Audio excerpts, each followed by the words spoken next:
ورحمة الله وبركاته.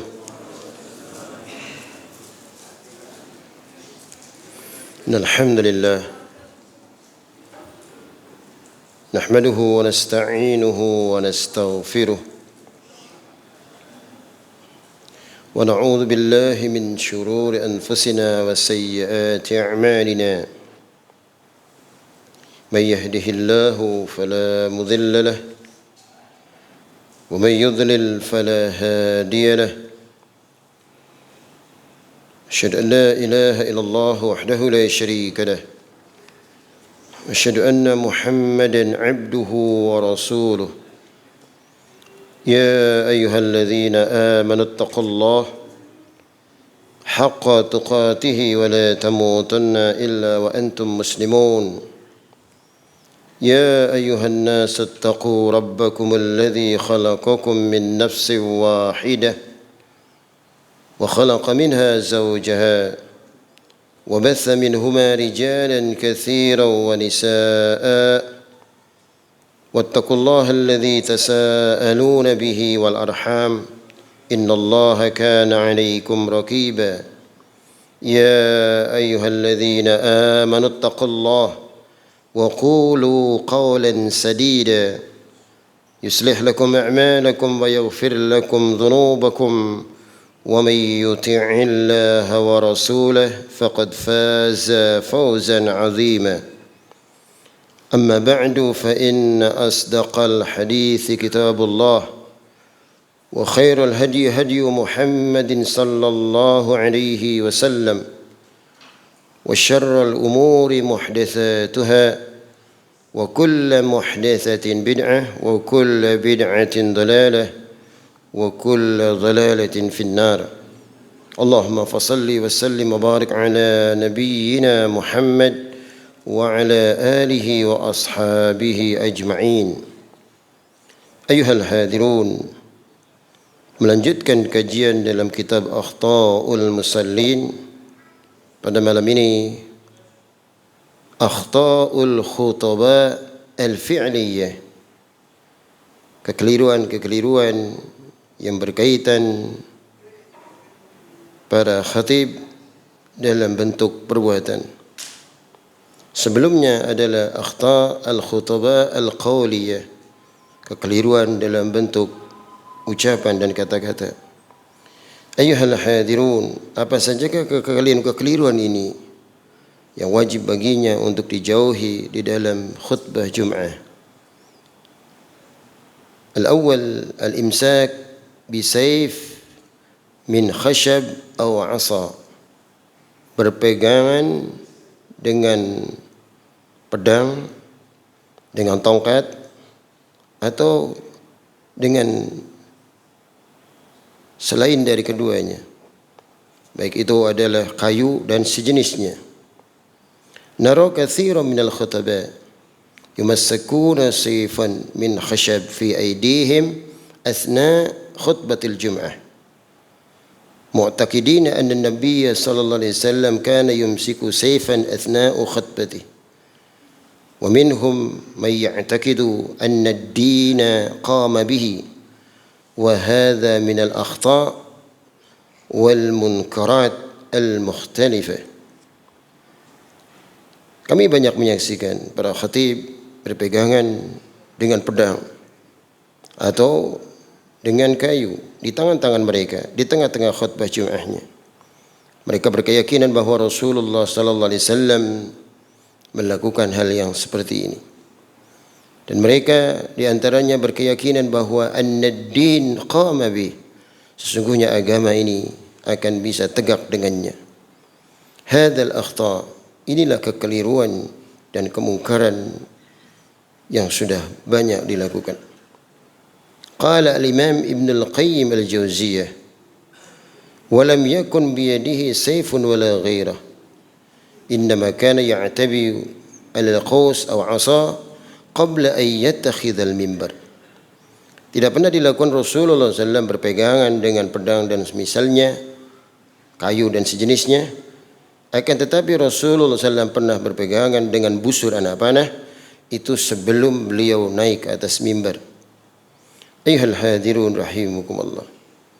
Ini termasuk kekeliruan-kekeliruan yang pernah terjadi. Oleh karena itu, hadirin rahimukumullah, kekeliruan-kekeliruan ini patutlah kiranya untuk dijauhi di dalam khutbah Jumat. Al-thani, yang kedua, al-iltifat yaminan wa yasaran inda su'udil minbar. Menoleh ke kanan dan ke kiri ketika naik ke atas mimbar. ويلتفت بعض الخطباء يمينا ويسارا عند قوله آمركم الله وأنهاكم وعند الصلاة على النبي صلى الله عليه وسلم. Sebagian para khutbah, para khatib, mereka menoleh ke kanan dan ke kiri ketika dalam khutbahnya, ketika mengucapkan salawat dan sejenisnya, maka hal seperti ini adalah satu kekeliruan. Qala Imam Asy-Syafi'i di dalam kitab Al-Um, Imam Syafi'i menyatakan wa yuqabbilu biwajhi, Rasulullah SAW menghadapkan dengan wajahnya, wala yaltafitu yaminan wala shimalan. Rasulullah SAW tidak pernah menoleh ke kanan dan ke kiri di dalam khutbahnya. Wal iqbal bil wajhi min hadihi sallallahu alaihi wasallam, menghadapkan dengan wajahnya ini adalah petunjuk Rasulullah sallallahu alaihi wasallam.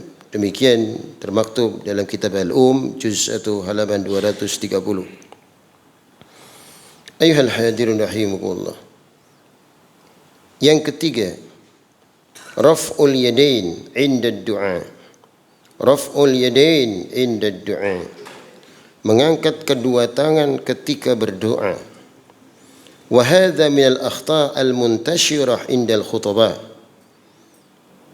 Mengangkat dua tangan ketika berdoa dalam khutbah Jum'ah, maka ini adalah kekeliruan dan kesalahan yang tersebar di mana-mana. Wasawaduhum yarfa'u yadayhi 'inda du'a. Di antara mereka kebanyakan mengangkat tangan-tangan mereka ketika berdoa. Ayuhal hadirun, wa ruwiya an Imarah annahu ra'a Bishr bin Marwan على المنبر رافعا يديه فقال قبح الله هاتين اليدين. Ketika seorang sahabat menyaksikan ada seorang khatib yang dia mengangkat dua tangannya ketika khutbah Jum'ah dalam doanya, maka dia mengucapkan qabbahallah hatainil yadain, mudah-mudahan Allah Subhanahu wa taala memburukkan dua tangannya, insyaallah. Laqad ra'aitu Rasulullah sallallahu alaihi wasallam ma yazid ala an yaqula bihadhihi biyadihi hakadha wa asyara bi isba'ihi al-musabbahah.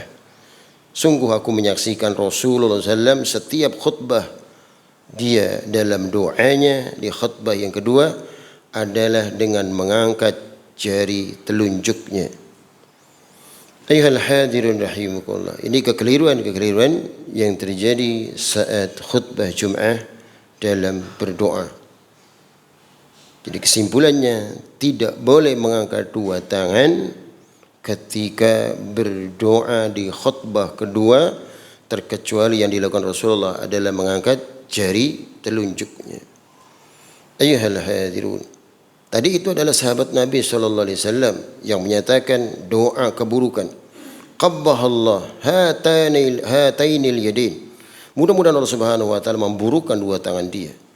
Kenapa dia melakukan seperti itu? Karena dia selalu berjum'ah bersama Rasulullah SAW.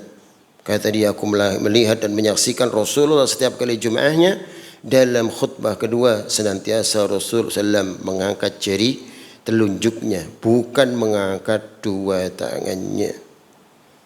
Ayuhal hadirun, qala Syekhul Islam wa yukrahu lil imam raf'u yadayhi hal ad-du'a fil khutbah li'anna an-nabiy sallallahu alaihi wasallam innama kana yushiru bi isbi'ihi idza da'a.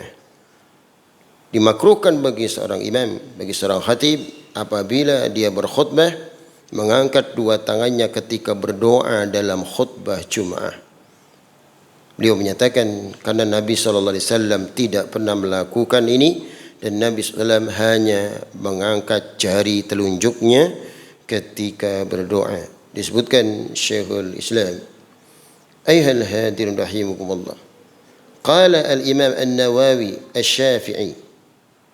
Imam An-Nawawi menyatakan, hadza fihi anna sunnah alla yarfa'u yadayhi fil khutbah wa huwa qaul Malik wa ashabuna wa ghairihim.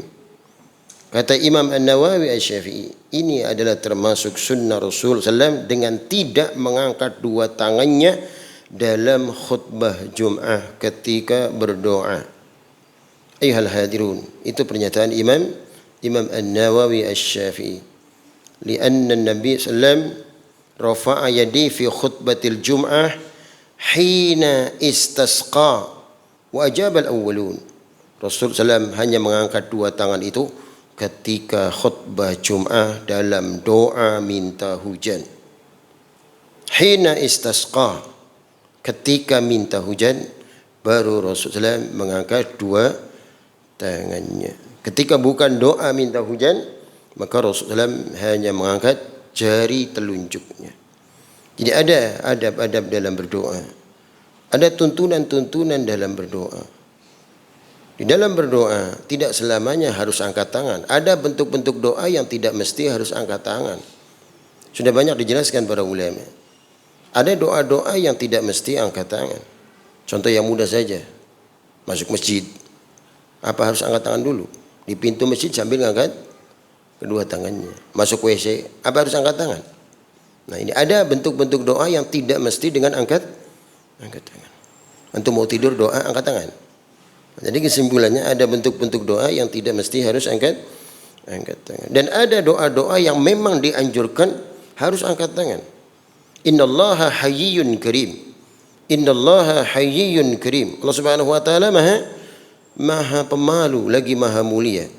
Allah Subhanahu wa taala akan senantiasa malu kepada hambanya tatkala dia berdoa tidak dikabulkan doanya. Nah, ada doa-doa seperti ini harus dengan angkat dua tangannya. Dan tuntunan dalam berdoa dijelaskan dalam beberapa kitab, mengangkat dua tangannya sejajar dengan pundaknya.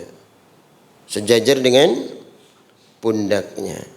Ini kadang-kadang ada orang doa tidak bersemangat. Doa tangannya gini. Tangannya di sini. Ada lagi begini tangannya.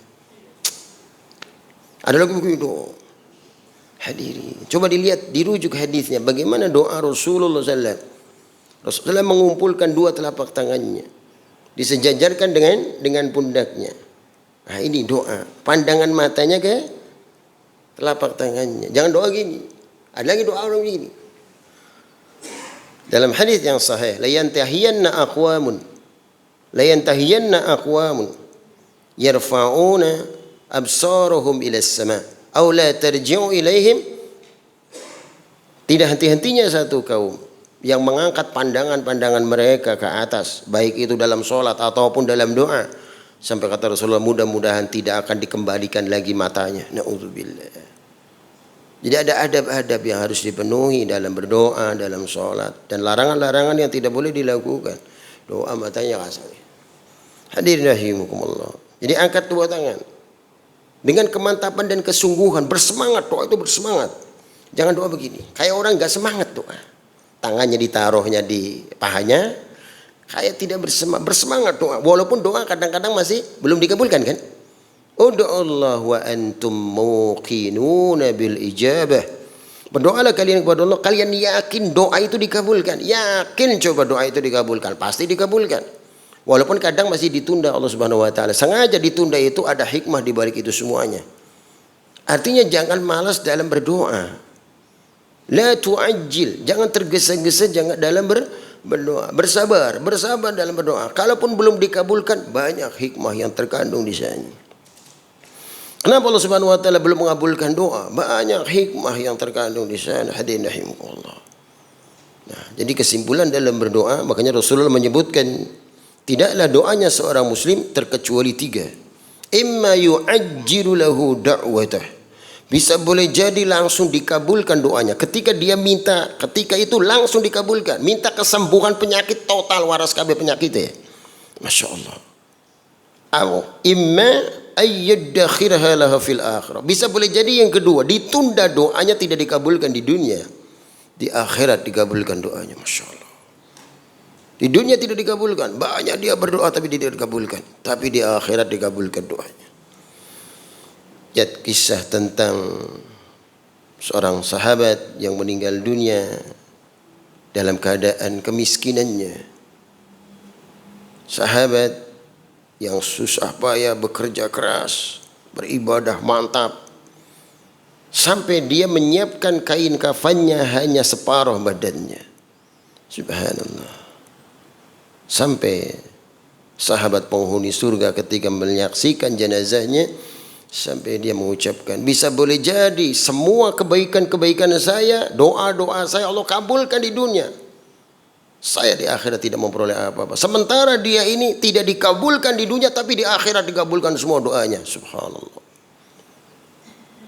Nah inilah hadirin Allah, kelebihan doa. Jadi bersemangat dalam berdoa, walaupun doa itu masih belum dikabulkan, bersabar. Bersabar dalam berdoa.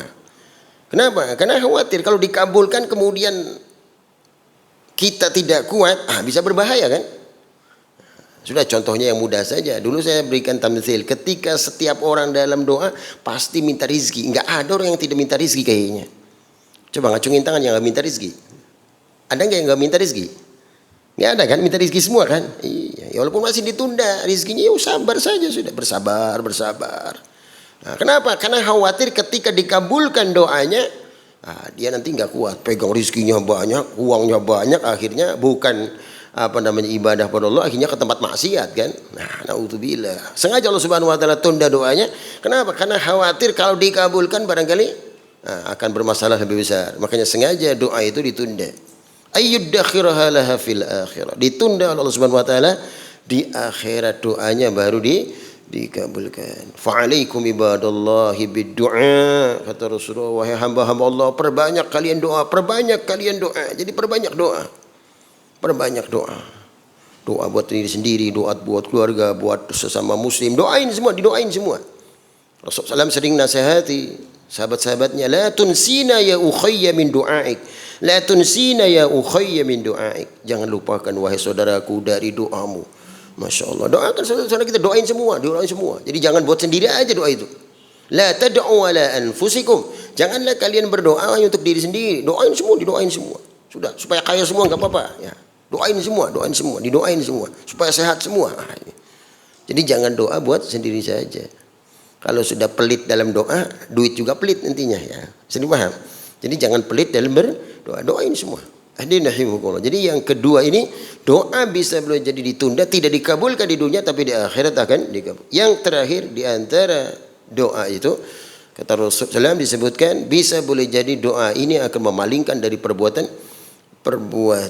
dosanya, atau akan Allah Subhanahu Wa Taala berikan sesuatu yang tidak disangka-sangka kepada dirinya dari sebab doa-doanya. Masya Allah. Saya mau nanya, pernah nggak dapat rezeki yang tidak disangka-sangka? Pernah, pasti semua orang dapat rezeki yang tidak disangka-sangka. Nah, tidak mustahil rezeki yang tidak disangka-sangka itu dari doa-doa kita yang lalu kan, dari dulu pernah berdoa. Subhanallah, baru terlaksana sekarang. Subhanallah, nggak mustahil. Nah, ini jadi kesimpulannya perbanyak doa. Jadi itu doa yang dengan angkat tangan, di antaranya doa ba'da salat qabliyah wa ba'diyah. Perbanyak doa ba'da salatul lail. Silakan perbanyak doa. Angkat dua tangannya, mohon pada Allah Subhanahu wa taala mudah-mudahan dikabulkan semua doanya. Nah, ini. Nah, bisa boleh jadi doa ini hadirin rahimakumullah disebutkan dalam beberapa riwayat. Makanya dalam berdoa dianjurkan untuk merahasiakan doanya. Jangan sekali-kali doa itu kita sebutkan. Apalagi sampai maaf, popularitas doa. Ngerti ya? Iya. Makanya usahakan yang terbaik fadlul akhfiyah. Sembunyikan doa kita. Jangan sekali-kali nyebutkan. Ente tahu nggak ente berhasilkan doa saya? Nauzubillah. Hadirin rahimakumullah. Jadi rahasiakan doa. Disebutkan pernah satu kisah di Masjidil Haram. Ketika kondisi sangat panas sekali, kemarau panjang, seorang gubernur perintahkan di Masjidil Haram untuk berdoa minta hujan. Sampai akhirnya si imam ini selepas dia sholat Jumat, dia berdoa dengan kesungguhannya. Dalam khutbah Jumatnya dia berdoa. Subhanallah. Allahumma ghithna, Allahumma ghithna, Allahumma ghithna, Allahumma askina ghaithan mughitha mari'an mari'a nafi'an ghairu dhar ajilan ghairu ajil. Ternyata apa yang terjadi? Sampai 1 minggu nggak hujan.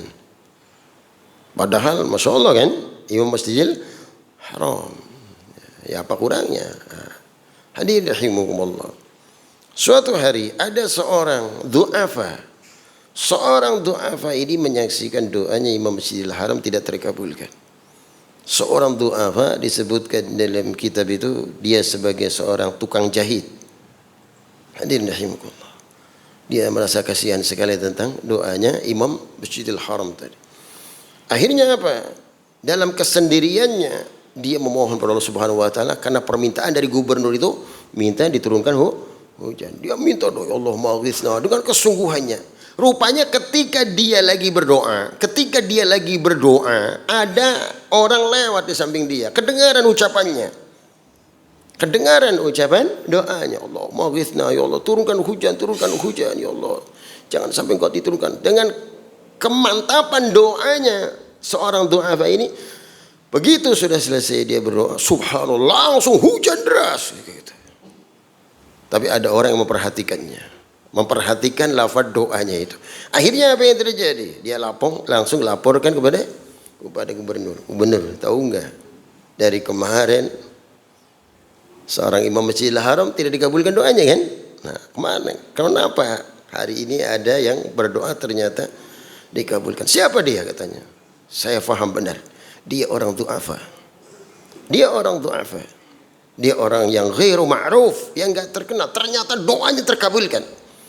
Dalam hadis Rasulullah menjelaskan lau aqsama 'ala Allah la abarrah. Kalau dia berdoa pasti dikabulkan doanya. Subhanallah. Sungguh nikmat di dunia ini hadirin, doanya dikabulkan semua. Siapa orang enggak pengen kan? Doa minta aja apa aja dikabulkan. Lau aqsama 'ala Allah la abarrah. Kalau dia berdoa pasti dikabulkan doanya. Akhirnya gubernur perintahkan, ambil orang itu, suruh menghadap kemari. Akhirnya seorang du'afa ini ternyata dilihat, ternyata dia masuk ke tempat tukang jahit. Hadirin rahimakumullah. Kemudian beberapa hari karena perintah gubernur, akhirnya dia datang ke tempat tukang jahit. Mungkin dia menyatakan, tolong saya mau nanya, Anda ini punya tukang jahit ini ada berapa? Dia jawab, saya punya tukang jahit ada 14 orang. Tolong keluarin semuanya tukang jahit itu. Dari satu persatu terus sampai selesai 14 orang, nggak ada yang terkenal, nggak ada yang dimaksudkan oleh orang tadi. Wah ini bukan semua bukan. Masih ada enggak? Maka yang punya tukang jahit menyatakan ada satu dia lagi sakit kondisinya. Tolong keluarin dia. Akhirnya dia keluar, baru dia tahu inilah yang kemarin berdoa minta hujan. Ternyata Allah Subhanahu wa taala kabulkan doanya. Hanya dibawalah dia. Dia ditanya, ada apa ini? Gubernur minta Anda untuk menghadap. Hanya si laki-laki tadi faham benar ini. Karena waktu dia berdoa, si laki-laki ini lewat di depannya. Nah, pasti dia ini laporin doa saya ke gubernur. Subhanallah. Ayuhal hadirin. Apa yang terjadi? Ketika dalam perjalanan mau menuju istana gubernur, apa yang terjadi? Dia senantiasa berdoa, Allahumma ya Allah, wafatkan saya sekarang. Wafatkan saya sekarang ya Allah. Jangan sampai saya bertemu dengan gubernur. Wafatkan saya sekarang. Saya tidak mau terkenal. Masya Allah. Subhanallah. Di perjalanan langsung meninggal dunia. Nah, inilah hadirin rahimakumullah. Karena tidak mau popularitas. Sampai sedemikiannya hadirin. Jadi inilah dalam berdoa. Jadi begitu berdoa jangan seakan-akan kita dikabulkan doa kemudian kita ngomong ya dari doa saya. Naudzubillah. Hati-hati. Jaga riya dan sum'ah dalam berdoa. Kita kembali dalam perkara raf'ul yadain inda du'a. Mengangkat dua tangan di dalam berdoa diperbolehkan, akan tetapi di dalam khutbah Jum'ah Rasulullah SAW tidak pernah mengangkat dua tangannya di khutbah kedua. Hanya mengangkat jari telunjuknya. Baca semua hadis tadi sebagaimana khutbahnya Rasul di khutbah kedua, Rasulullah senantiasa angkat jari telunjuknya, bukan mengangkat dua tangan. Terkecuali dalam doa salat istisqa atau dalam doa thalabus suqya, meminta hujan. Di khutbah Jum'ah Rasulullah SAW kadang diminta oleh sahabat. Ambil contoh, ada satu peristiwa. Begitu di tengah-tengah khutbah Jumat Rasulullah kedatangan seorang laki-laki langsung menghadap mimbar. Ya Rasulullah, ini sawah ladang kami mati semuanya, ternak-ternak kami juga hampir mati. Ya Rasulullah, tolong mohonkan kepada Allah Subhanahu wa taala turunkan hujan. Spontan Rasulullah angkat dua tangannya, Allahumma ghithna, Allahumma ghithna, Allahumma ghithna. Langsung gelap gulita. Waduh, petir datang, langsung hujan deras. Semua sahabat gembira semua, Masya Allah. Karena itu bisa bayangkan panas berbulan-bulan kasih hujan, Masya Allah kan. Akhirnya bergembira semua sahabat. Waduh, sudah. Akhirnya apa? Hari Jumat itu hujan. Sampai Sabtu, sampai Ahad, Senin, sampai Jumat berikutnya lagi. Hujannya nggak tanggung-tanggung seminggu. Hadirin, begitu hujan satu minggu, laki-laki tadi datang lagi ke mimbar. Ya Rasulullah, sawah ladang kami nggak bisa dipakai, banjir di mana-mana. Ternak-ternak kami bagaimana ya Rasulullah? Tolong ya Rasulullah, hentikan hujan ini. Mohonkan pada Allah Subhanahu wa taala agar menghentikan hujan. Akhirnya Rasulullah langsung spontan mengucapkan Allahumma hawalaina wala alaina, Allahumma 'alal akami wad-dirab wa butunil awdiyah wa manabitis syajar. Ya Allah, turunkan hujan di dataran-dataran tinggi. Turunkan hujan di perut-perut lembah, jangan di atas kami. Spontan ketika itu langsung terang benderang. Subhanallah. Jadi meminta hujan dengan doa, menghentikan hujan juga dengan doa. Ini minta hujan anggap apa? Ya maaf ya. Menghentikan hujannya apa? Adzan. Ada lagi adzan menghentikan hujan ya. Saya kadang-kadang bingung kok pakai adzan ya. Dulu aja hujan deras gak berhenti-berhenti, jam 10 pagi ada adzan. Adzan apa ini? Ustaz pengen ngentiin hujan. La ilaha illallah. Masa ngentiin hujan adzan ya? Jadi kesimpulannya memohon hujan adalah dengan doa, dan menghentikan hujan juga dengan doa. Dengan ketulusan doa, maka pasti Allah Subhanahu wa taala akan kabulkan doa-doa kita. Ayyuhal hadirin rahimakumullah.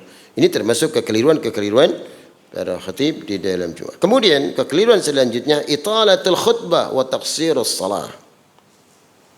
Memperpanjang khutbah dan memendekkan salat.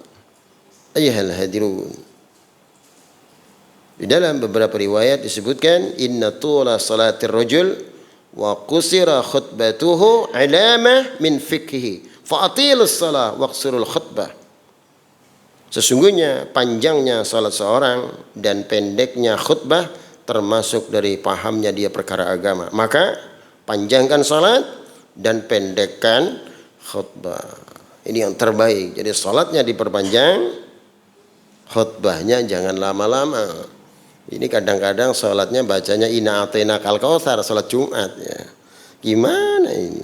Hadirin rahimakumullah. Surat yang dibaca Rasulullah tidak lebih dari Al-A'la dan Al-Ghasyiyah. Sudah jangan diganti suratnya karena Rasulullah senantiasa dalam salat Jumat Al-A'la dan Al-Ghasyiyah. Kalaupun mau boleh ganti lagi dengan Al-Jum'ah dan Al-Munafikun. Ini kadang-kadang salat Jumat bacanya tabat, idza jaa. Hadirin rahimakumullah. Masa khotib enggak hafal Al-A'la dengan Al-Ghasyiyah ya. Diusahakan dalam salat Jumat itu yang dibaca Rasulullah SAW surat-suratnya, jangan diganti dalam salat Jumat. Karena Rasulullah senantiasa membaca dua surat itu. Kadang Rasulullah menggantinya dengan Al-Jum'ah dan Al-Munafikun. Oleh karena itu dengan membaca dua surah tadi senantiasa salat ini akan panjang. Sewaktu-waktu boleh dipanjangkan khutbah karena memang satu hal. Bukankah dalam hadis disebutkan Rasulullah SAW pernah memanjangkan sampai Rasulullah membaca surat Qaf, kan panjang sekali. Sekali-kali boleh dipanjangkan, tapi dengan dipanjangkan ini jangan muter-muter temanya itu saja. Akhirnya jamaahnya pada gelendeng. Jadi usahakan kira-kira boleh silakan diperpanjang, kira-kira temanya menarik. Kasih cerita-cerita dalam hadis, kan nggak ada masalah kan? Kasih kisah-kisah dalam Quran, Ashabul Kahfi atau apa, silakan panjangkan, nggak apa-apa, sewaktu-waktu boleh. Tapi jangan muter itu, balik lagi.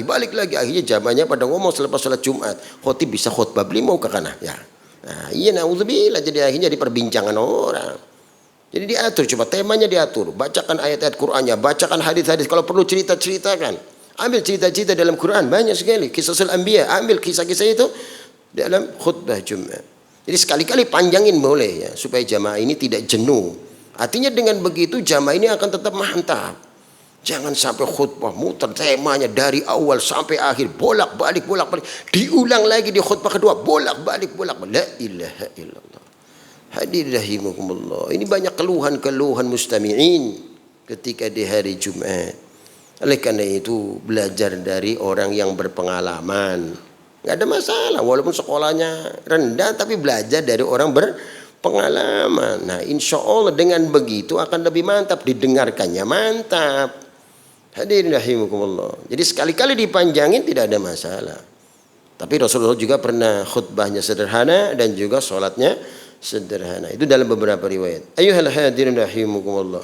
Kemudian yang terakhir yang berkaitan tentang kekeliruan dalam khutbah, di antaranya adalah zikrul ahadits adz-dha'ifah wal mawdu'ah. Menyebutkan hadis-hadis dhaif, hadis-hadis palsu. Hati-hati hadirin rahimakumullah. Jadi ketika khutbah Jumat usahakan jangan sampai hadis-hadis itu dibawa-bawa. Banyak hadis-hadis sahih, bacakan hadis-hadis sahih, cerita-cerita sahih banyak. Ini kadang-kadang cerita-cerita yang gak jelas disampaikan, cerita-cerita gak ada sumbernya disampaikan di mimbar. Bahkan amalan-amalan dzikir di dalam khutbah Jumat dibaca. Kalau pengen banyak hartanya baca ya rozak ya rozak ya rozak 1000 kali. Ada khotib sampai mengucapkan seperti itu. Hadirin, jadi yang sohe sampaikan, jangan yang dhaif apalagi yang palsu. Ini Israiliyat. Orientalis sering menghancurkan Islam dengan berbagai cara. Dulu mereka lebih paham bahasa Arab, karena ini gimana caranya merusak Islam. Oleh karena itu banyak sekali di antara mereka yang bikin hadis-hadis palsu, bikin hadis-hadis dhaif. Oleh karena itu jaga ini semua, jangan sampai terjadi pas khutbah Jumat hal-hal seperti itu disampaikan kepada jamaah. Kenapa? Karena jamaah ini mayoritas orang awam semua. Ketika disampaikan oleh khatib pasti ngikut semua. Alasannya kak Ustadz kan nyampaikan begitu, benar kan? Nah itu. Hadirin rahimakumullah. Oleh karena itu sekali lagi hadis-hadis yang berkaitan tentang khutbah Jumat, banyak sekali hadis-hadis yang disampaikan Rasulullah sallallahu alaihi wasallam. Sampaikan cerita-cerita dalam Quran, cerita-cerita dalam hadis yang disampaikan Rasulullah, yang diceritakan Rasulullah SAW. Ini banyak kan di Riyadhus Shalihin, Rasulullah sering menceritakan kepada para sahabatnya. Sampaikan, insya Allah dengan begitu adalah sahih. Ambil dari Sahih Bukhari, ambil dari Sahih Muslim, dari beberapa kitab-kitab sunan kan. Nah ini akan lebih mantap dalam khutbah Jumat. Artinya jangan sekali-kali membawa hal-hal yang akan merusak umat. Tidak mustahil hadirin rahimakumullah. Kenapa? Karena orang mendengarkan pasti akan mengamalkan.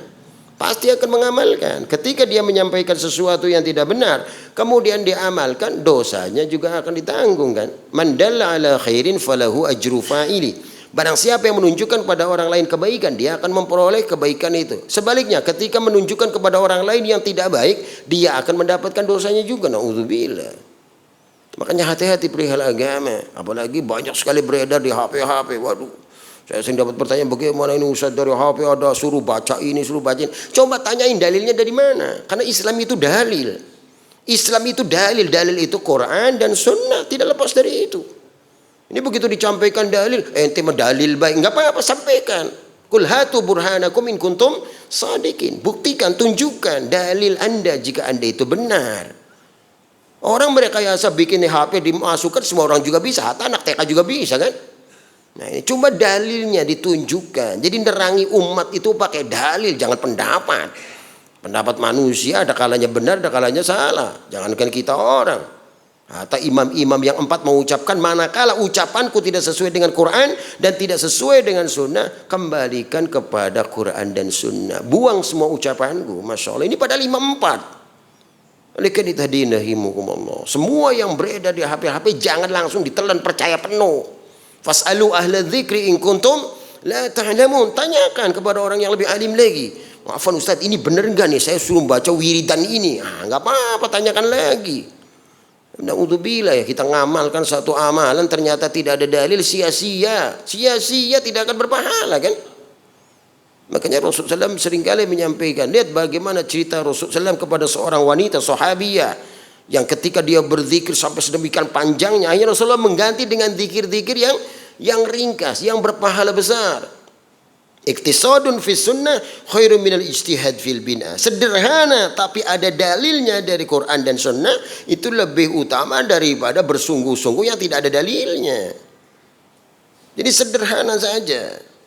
Ambil contoh yang mudah aja, semalam-malam ngumpul di rumah sahabat, di majelis malam sampai larut malam.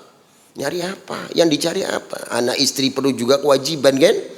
Akhirnya kalau orang sudah begitu, apa yang terjadi? Paginya apa? Tidur. Bagaimana mau mencari nafkah? Hadirin, nggak susah payah, nggak apa. Tinggal kita lakukan sholat subuh berjamaah, itu pahalanya melebihi dari semuanya kan? Sampai Rasulullah menjelaskan, man shalla salat subhi fi jamaah fakannama qamal lailu kullu. Barang siapa yang melaksanakan sholat subuh berjamaah bagaikan ibadah semalam penuh. Masya Allah.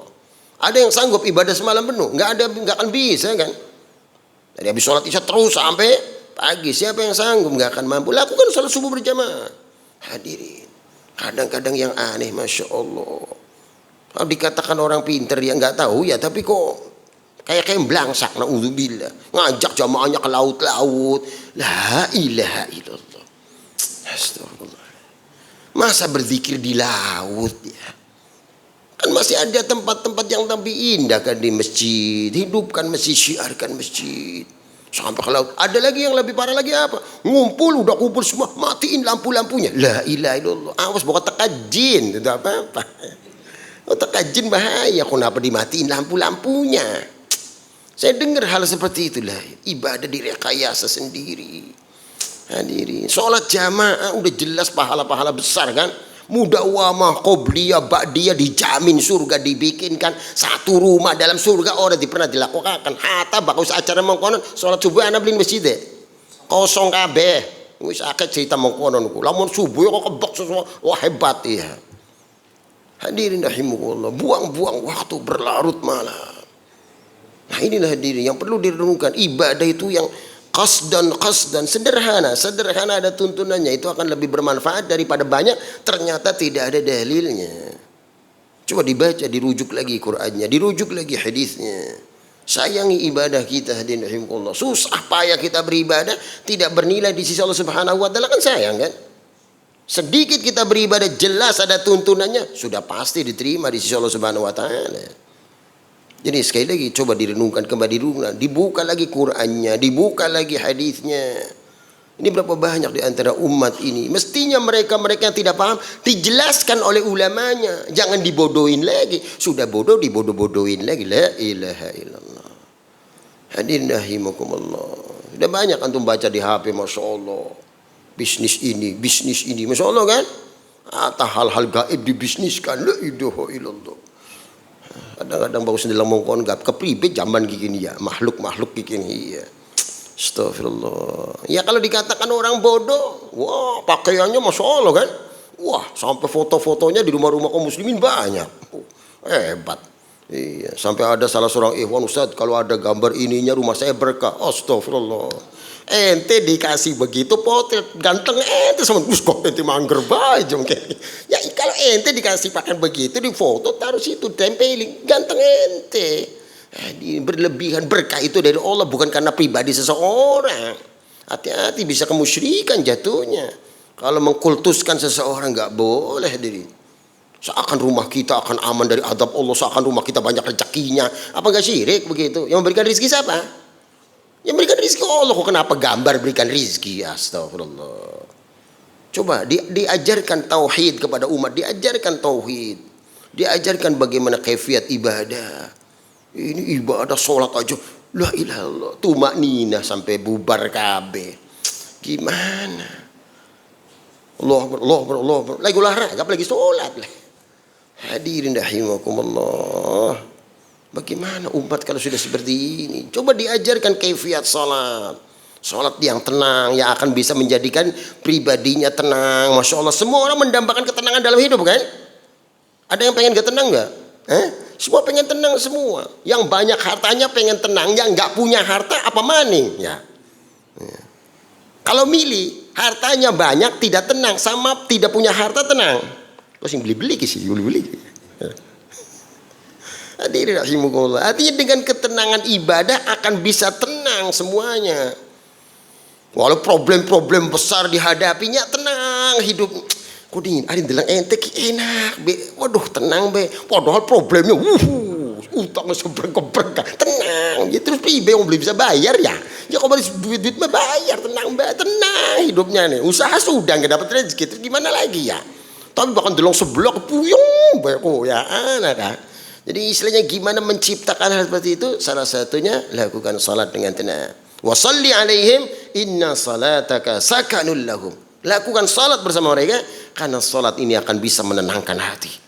Ala bi dzikrillah tatmainnul qulub. Salah satu bentuk zikrullah salatul jamaah. Salat jamaah itu zikrullah. Baca dalam surah Al-Munafiqun, ya ayyuhalladzina amanu la tulhikum amwalukum wala auladukum an dzikrillah. Jangan sampai harta-harta kalian dan anak-anak kalian melalaikan kalian dari zikrullah. Yang dimaksud zikrullah di situ disebutkan dalam tafsir Ibnu Katsir as-shalawatul khams, salat yang 5 kali itu.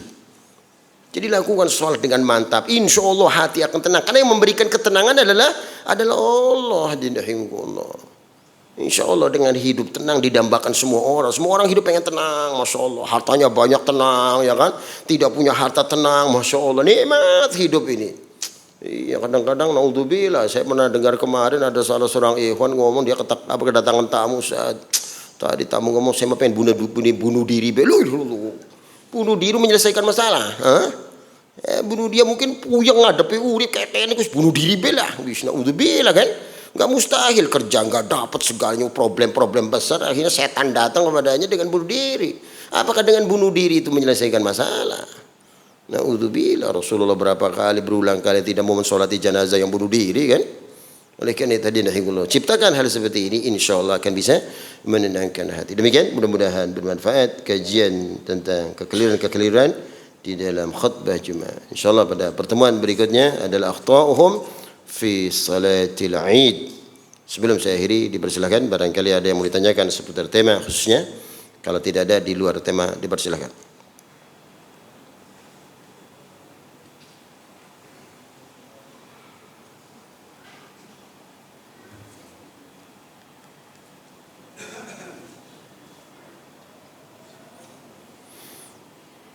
Ada 4 menit lagi. Ada pertanyaan? Kalau tidak ada saya cukupkan.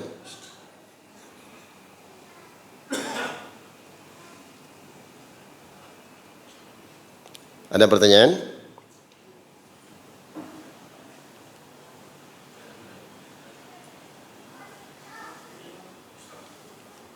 Ya.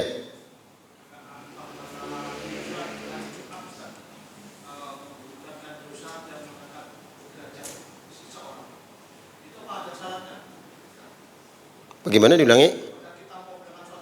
Iya, iya.